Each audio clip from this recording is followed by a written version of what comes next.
Жұқа хикаялары. Жұқаның бабасы. Бір күні жұқа құрма ағашының ең жоғарғы бұтақтарының жемісін жинап отырады. Бір бұтақтан бір бұтаққа шығуға ыңғайлы болу үшін аяқ киімін шешіп ағаштың түбінде қалдырады. Қызық іздеп келе жатқан 3 жас жігіт жұқаның аяқ киімдерін көріп тани кетеді. Бір-біріне қарасып күліседі. Үшеуінің ойы бір жерден шығып, ол қуды келемей жеткілері келеді. Олар жұқаның аяқ киімін алып, басқа жерге қояды да, аяқ киімін таппай қалған бейшара қайтер екен деп, өздері қалың шөптің арасына жасырынып қалады. Біраз уақыттан соң жерге түскен жұқа өзінің ағашта отырғанын пайдаланып, біреулердің келемей жеткенін сезеді.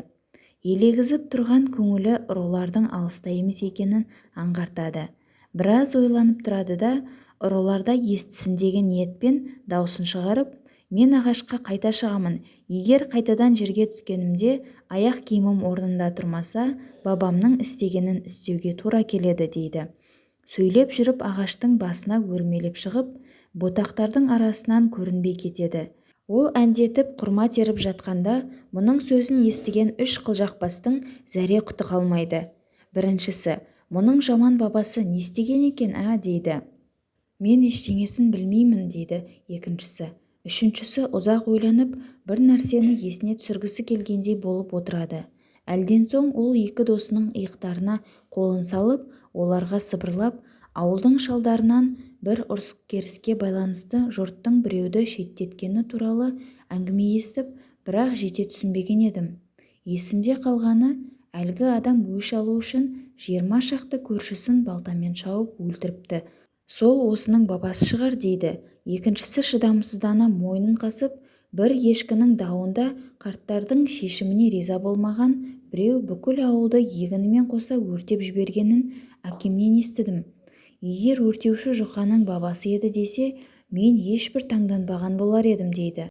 2 досының әңгімесінен кейін қорқыныштан қара терге түскен үшіншісі тіпті бөсіп жібереді. Ал менің естігенім тіпті жан түршігерлік. Көршілеріне қатты ызалы бір кісі оларды бауыздап тастапты. Мұнымен әңгіме бітпейді. Өшіккені сонша, тіпті ата-бабаларының мүрделерін де моладан қазып шығарып тастапты. Қорқыныштан жүректері тарсылдап, маңдайлары терлеп кеткен 3 дос бір-біріне үнсіз қарасады. Бұл көзқараста, егер бұл сұмдықтың бәрін істеген жұқаның бабасы болса ше, деген үрейлі сұрақ тұрады. Ағаштан қайта түскен жұқа жоғалған жерінен аяқ киімін тауып алады. Міне керемет, 1 сағаттан соң 3 қылжақбас аяқ астынан кездескендей боп, ауылға кіре бере оны қоршап алады.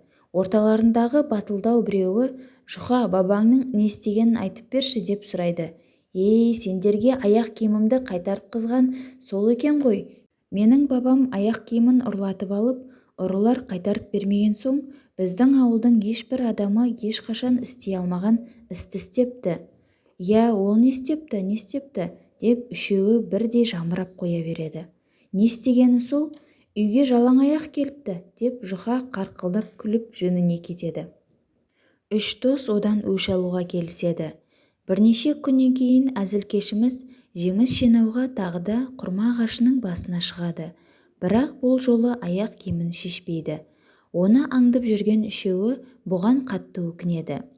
Үшеуінің ішіндегі жүректілеуі оған қарай жақындап, «Жұқа, сен неге аяқ киіміңді шешпейсің? Ағаштың бұтақтарына жалаң аяқ шығу оңай ғой», деп айқайлайды. Оны өзімде білем, дейді жұқа. Тек байқайсың ба, мен мына жерден бір жапырақ пен 2 құрманың арасынан үйге тура апаратын төте жол таптым. Жұмысымды аяқтасымен осы аспандағы жолмен үйіме қайтамын. Егер төменде аяқ киімімді қалдырғанда, текке уақытымды жоғалтып, ағаштың басына қайта өрмелеуім керек болар еді. Жұқаның бұл сөздерін естіп, миы ашып кеткен байғұс достарының жанына барады. Бұлар одан жұқаның аяқ киімін неге шешпегенін сұрағанда, ол жаймен түк болмағандай, жұқа бір жапырақ пен 2 құрманың арасынан үйіне тура апаратын төте жол тауып алыпты, деп жауап береді.